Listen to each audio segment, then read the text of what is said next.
चलो आ जाओ practice sheet पे क्वेश्चन नंबर 3।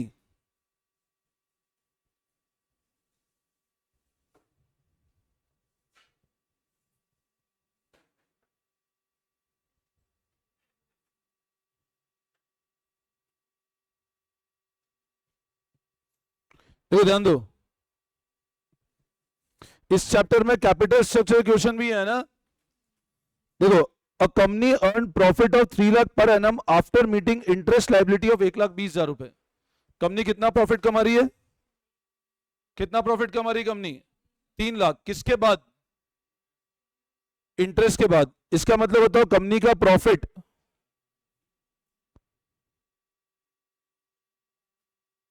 कितना है? और अगर मैं इसमें इंटरेस्ट जोड़ दूं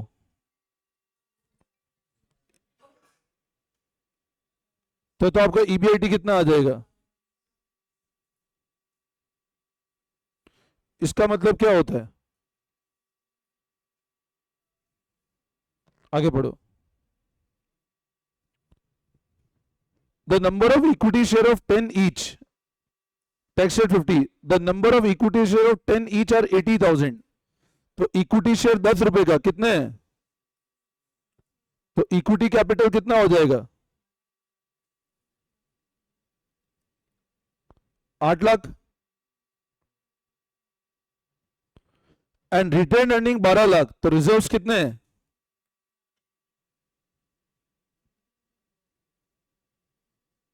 आगे पढ़ो।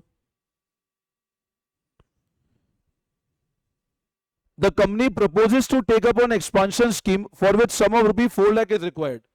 अब कंपनी एक्सपांशन स्कीम करना चाह रही है जिसके लिए कितने रुपए की जरूरत है? तो एडिशनल फंड कितने चाहिए कंपनी को?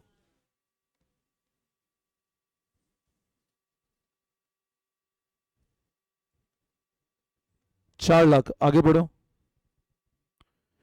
It is anticipated that after expansion the company will be able to achieve the same return as present. मतलब जितना कंपनी अभी कमा रही है ना उतना ही कंपनी बाद में भी कमाएगी। समझे जैन का मतलब?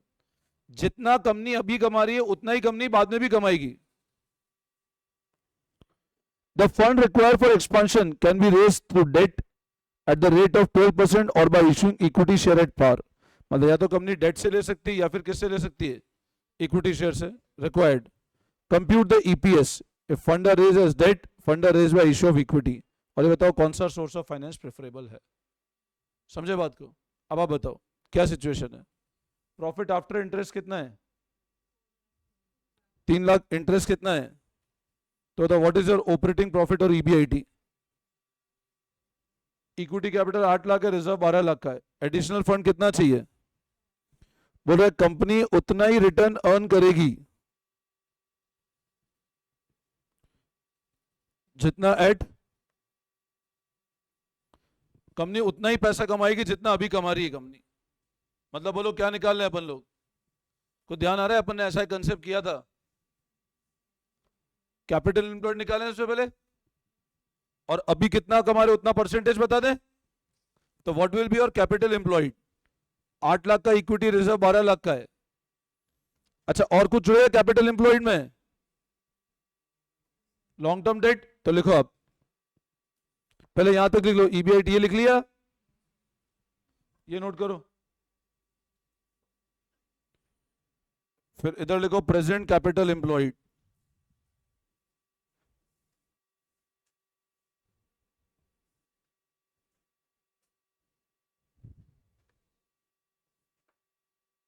देखो डेट, इंटरेस्ट की रेट कितनी है?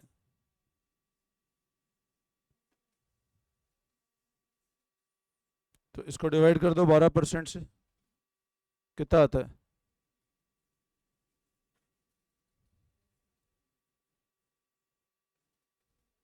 तो कितना आ रहा है कैपिटल एम्प्लॉयड? 30 लाख का कैपिटल एम्प्लॉयड आ रहा है। अभी प्रेजेंट कैपिटल एम्प्लॉयड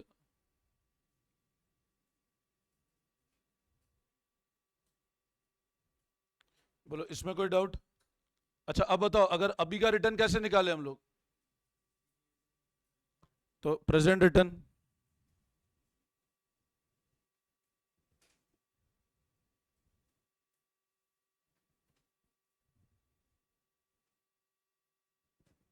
कितना आ रहा है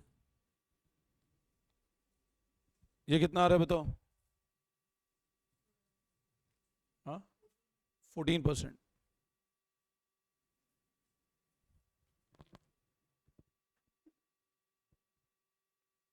अब न्यू कैपिटल एम्प्लॉयड कितना होगा बताओ?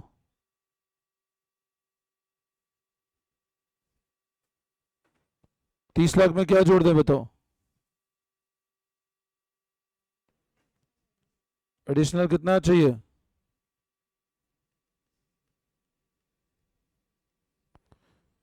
भाई 30 लाख तो पुराना है, 4 लाख रुपए और रेस करो, वो इक्विटी से रेस करो, डेट से रेस करो, कैपिटल एम्प्लॉयड का पार्ट तो बनेगा वो।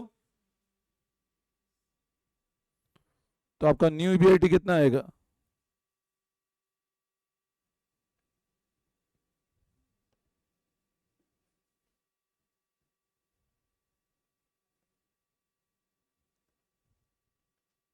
कितना रहा नया ईबीआईटी?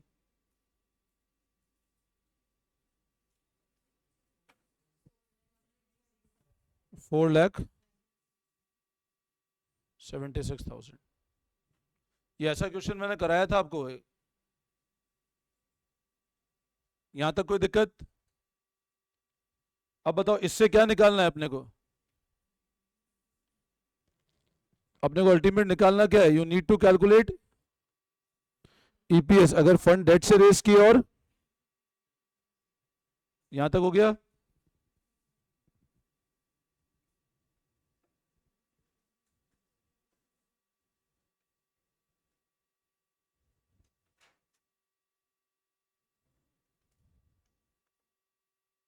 स्टेटमेंट शोइंग ईपीएस, अब इसमें दो कॉलम बना लो।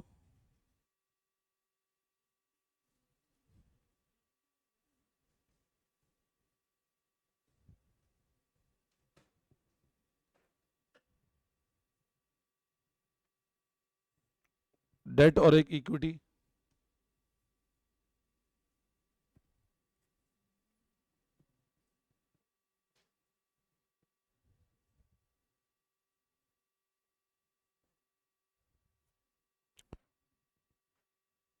ईबीआईटी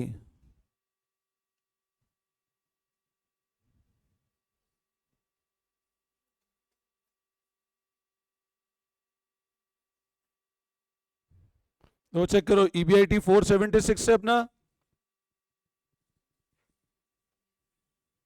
अब लेस इंटरेस्ट, एक तो ओल्ड और एक, अच्छा ओल्ड कौन सा होगा बताओ?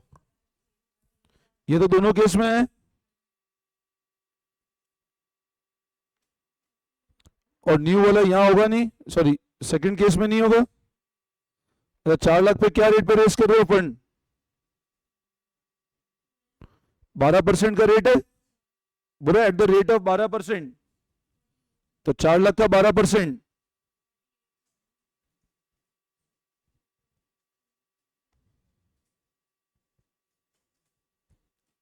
कितना आता है?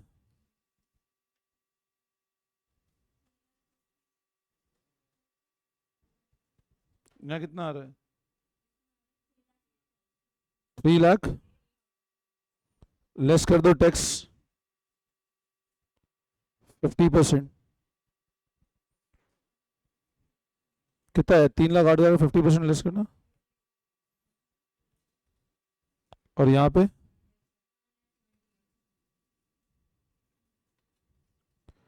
तो अर्निंग आफ्टर टैक्स आ गया, और बोलो समझ में आ रहा है?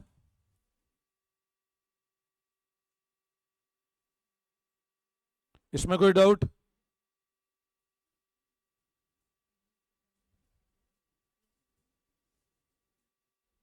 ये क्लियर है? प्रेफरेंस है नहीं तो अब किससे डिवाइड कर दें? अच्छा, ओल्ड वाले तो एज इट इज चलेंगे, ओल्ड कितने थे, और न्यू इक्विटी शेयर्स कितने हैं? यहां तो है नहीं भाई, डेट से रेस किया तो इक्विटी तो आएगा ही नहीं ना। बट सेकंड वाले केस में कितना है, क्या रेट, मार्केट प्राइस गिवन है क्या? बोला इक्विटी शेयर इशू किस पे किए? पार, तो 10 का शेयर 10 पे इशू है, तो 4 लाख अपॉन 10 तो 40,000 हो जाएगा बेटा। तो 1,20,000 इक्विटी शेयर, बट डिवाइड कर लो, अब ईपीएस आ जाएगा 154/80 करो और 178/120 करो, कितना आ रहा है first case?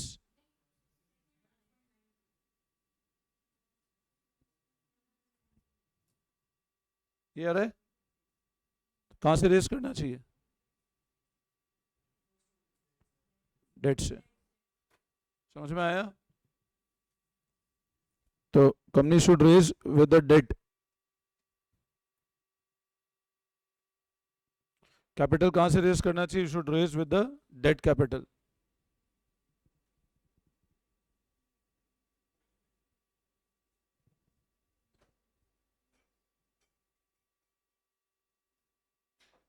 Any doubt? Clear है?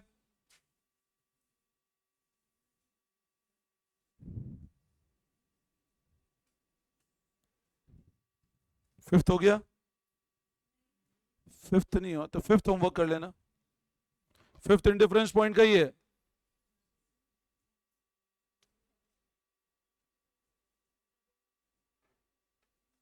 फिफ्थ देख लो एक बार, भले करना हो तो।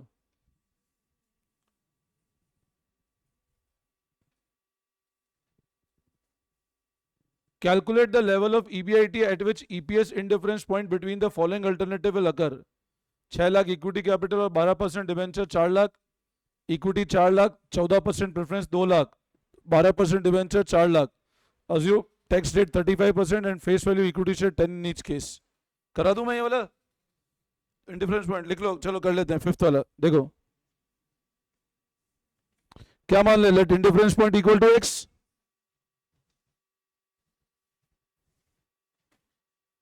मतलब वो क्या होता है?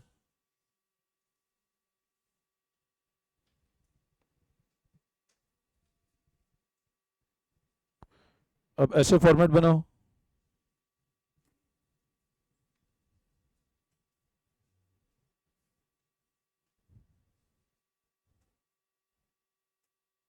एक्स और x,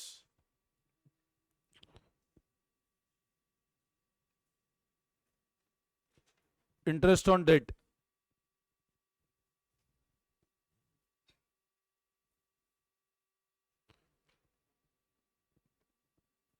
now what will be interest amount बताओ? 4 लाख का 12%,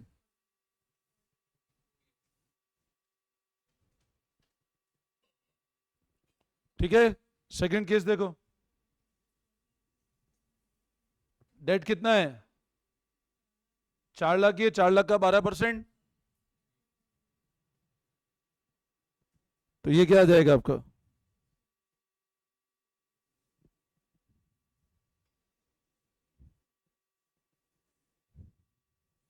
फिर क्या लेस कर दोगे?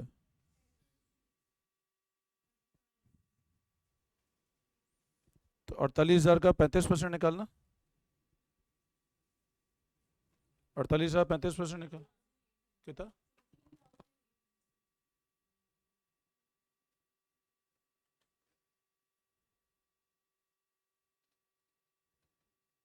तो ये अपना EAT आता है, -48 + 16,800 कितना आता है? 31।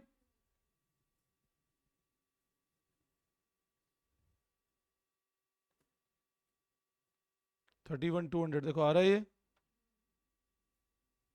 0.65x -31,200 आ रहा है ये फिगर।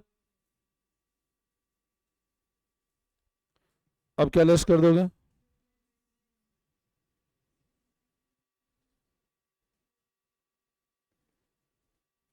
डिविडेंड प्रेफरेंस शेयर, अच्छा कितना होगा बताओ?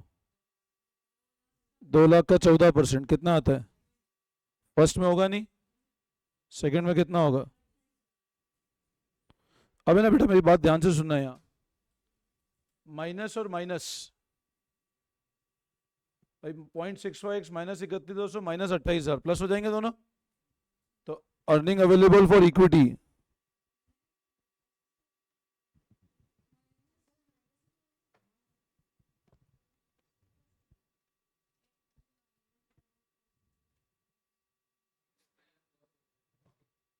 क्या होगा? ये भी माइनस में और ये भी माइनस में, तो 31,200 प्लस 28,000 होगा ना?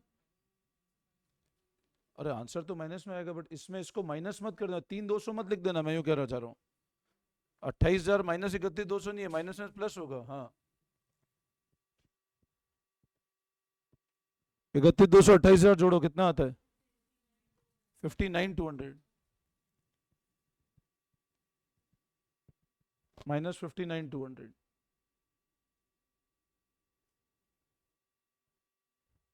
और अब क्या लिखें? फर्स्ट केस में कितने हैं? 6 लाख है तो 60,000, और 4 लाख है तो 40,000, तो 60,000 और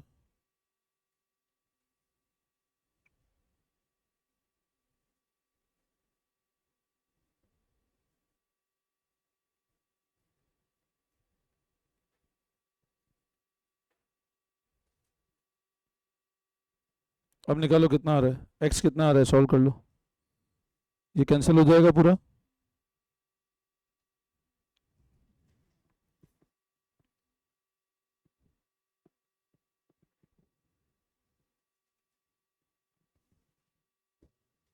निकालो एक्स कितना आ रहा है बेटा, सॉल्व करो इसको।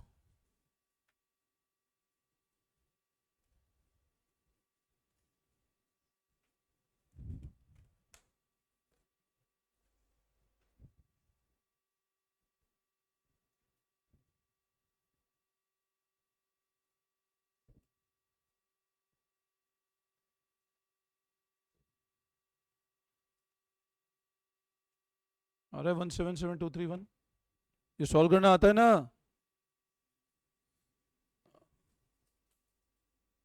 4 into 0.65x minus this 231,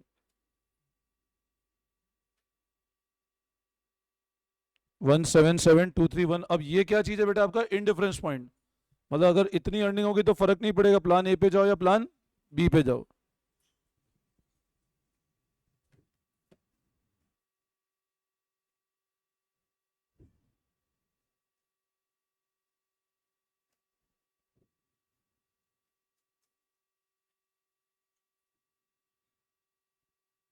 चलो, इसमें कोई डाउट?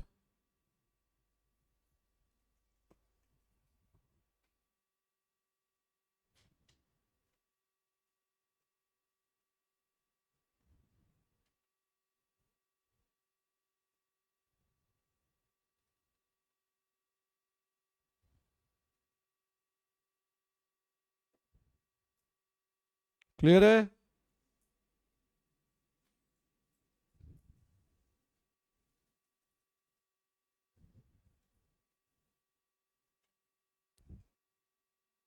सिक्स वाला करो ट्राई, फटाफट करो सिक्स वाला try.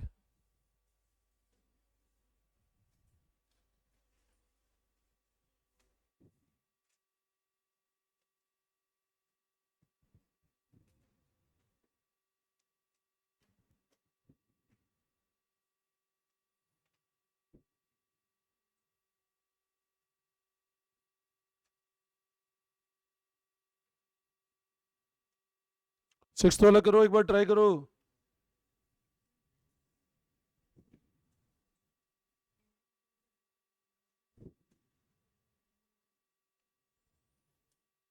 A company issued 25,000 14% debenture of 1,000 each. The debenture renewal after the expiry period of 5 years. Tax rate 35%. Calculate the cost of debt after tax if debenture issued at 5% discount and 2% flotation cost. बहुत simple है। तो net proceed क्या होगा बताओ? Shortcut method लग जाएगा आराम से। अच्छा, what will be your interest?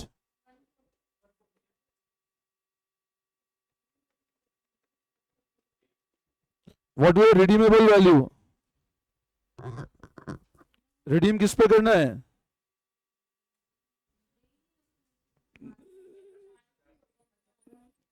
After expiry, तो कुछ नहीं है तो 1,000। नेट प्रोसीड कितना आएगा? 1,000 माइनस, बताओ तुम लोग, 5% डिस्काउंट मतलब कितना हुआ? ये परसेंट हमेशा फेस वैल्यू पे निकालना, और 2% फ्लोटेशन कॉस्ट। तो KD क्या होगा बताओ, I31 कैसे होगा?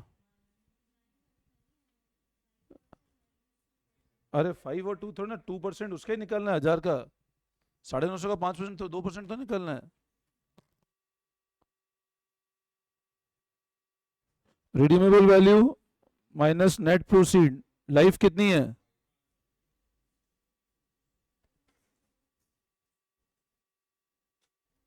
कितना आ रहा है चेक कर लो। 10.88%, ठीक है।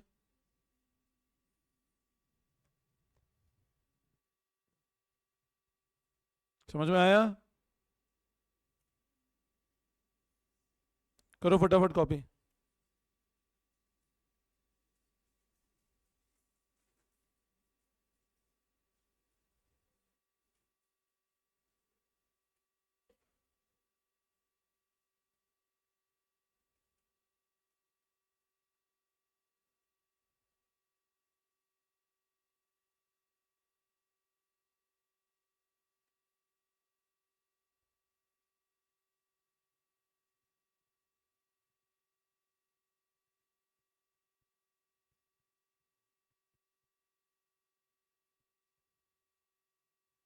बोलो, इसमें कोई डाउट, कोई दिक्कत?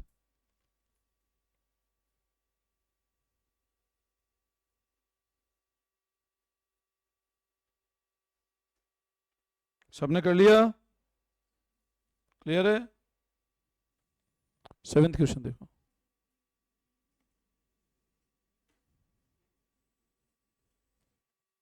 Seventh question same CM enter के मटेरियल में भी है ना, ये सेम मिल जाएगा आपको cost of capital CM enter के मटेरियल में। पढ़ो 7th वाला।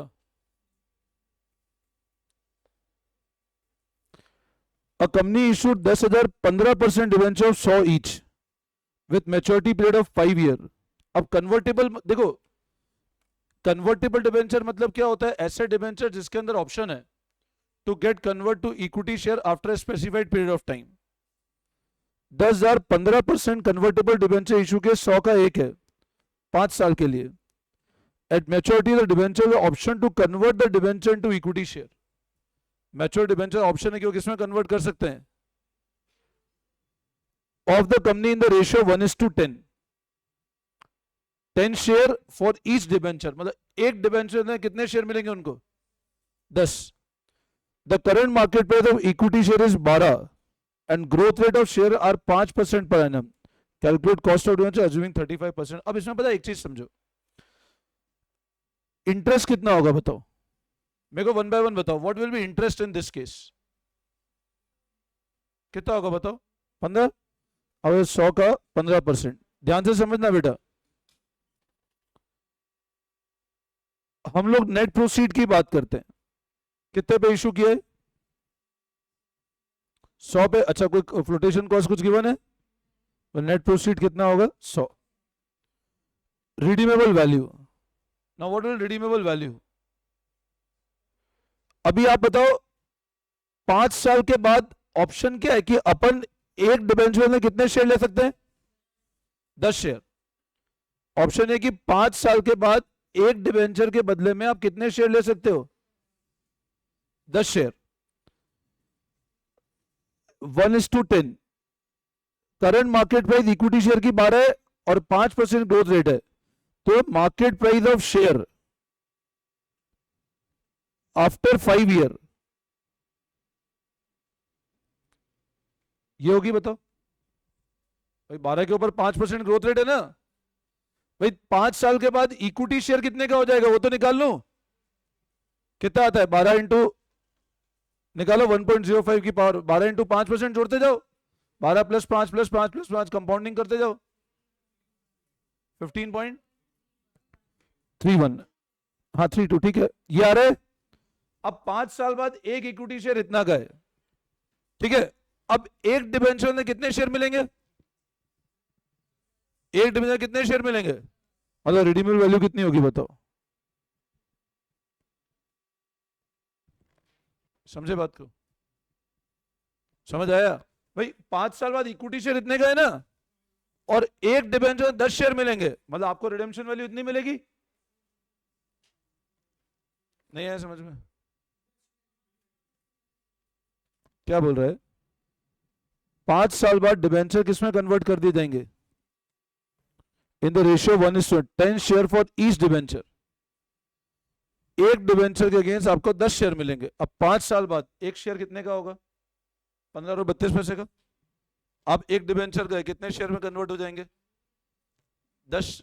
तो आपका डिबेंचर रिडीमेबल वैल्यू कितना है एक तरह से? बट डिबेंचर के अगेंस्ट पैसा नहीं दे रहे, वो आपको शेयर्स दे रहे हैं। तो शेयर दे रहे हैं तो बताओ 5 साल बाद 12 रुपए का आज शेयर हर साल क्या रेट पे ग्रो कर रहा है? तो 5 साल बाद एक इक्विटी शेयर 15 रुपये 32 पैसे का हो जाएगा, और 15 रुपये 32 पैसे का शेयर है वो 10 में कन्वर्ट हो जाएंगे। तो रिडीमेबल वैल्यू कितनी हो गई? अब कॉस्ट ऑफ डेट क्या होगा बताओ? टैक्स रेट कितनी है? रिडीमेबल वैल्यू, नेट प्रोसीड कितना है, लाइफ कितने साल है?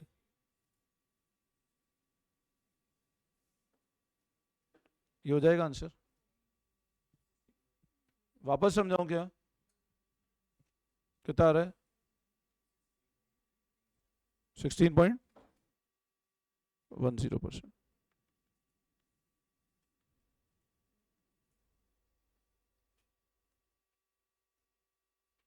समझ में आया?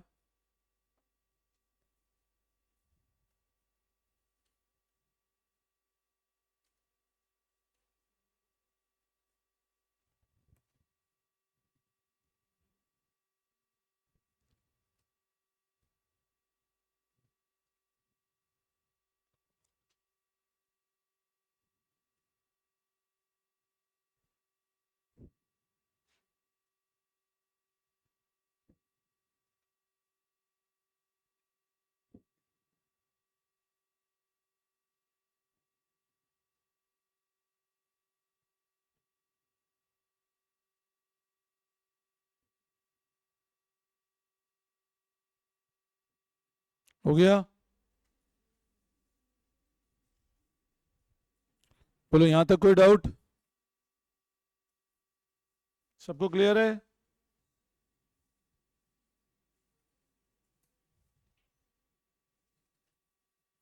अब तुम सुनो, इस शीट में ना कुछ क्वेश्चन बता रहा हूं होमवर्क करने के लिए। एक तो 10th वाला होमवर्क करना, बहुत इजी क्वेश्चन है ना। इसको सिर्फ, बाकी सबको इसको आफ्टर टैक्स कन्वर्ट कर देना। 10th होमवर्क करना।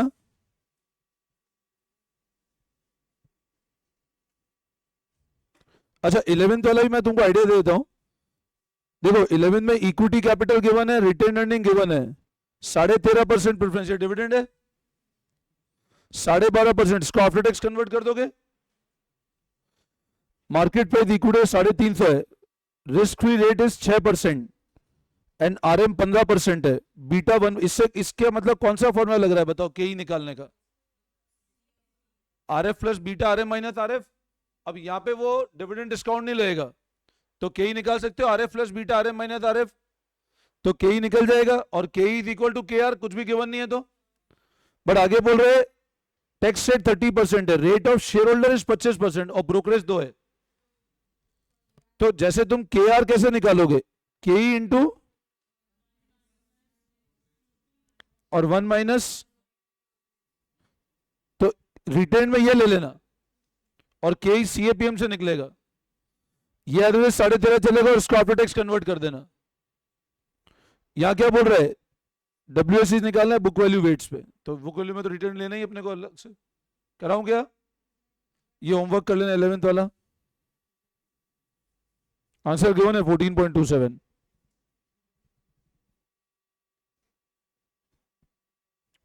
एक 12th होमवर्क करोगे, 12th भी हो जाएगा आराम से।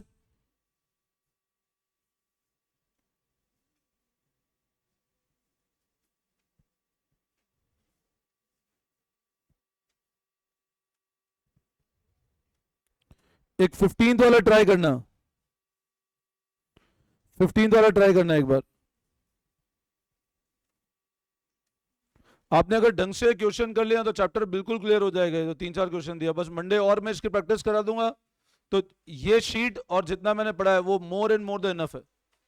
इसके बाद कुछ भी बाकी क्लियर हो जाएंगे कंसेप्ट सारे आपके, बट ये क्वेश्चन कोशिश करना करके आने की, इसको करना, फिर करते हैं नेक्स्ट क्लास में continue. Thank you all of you.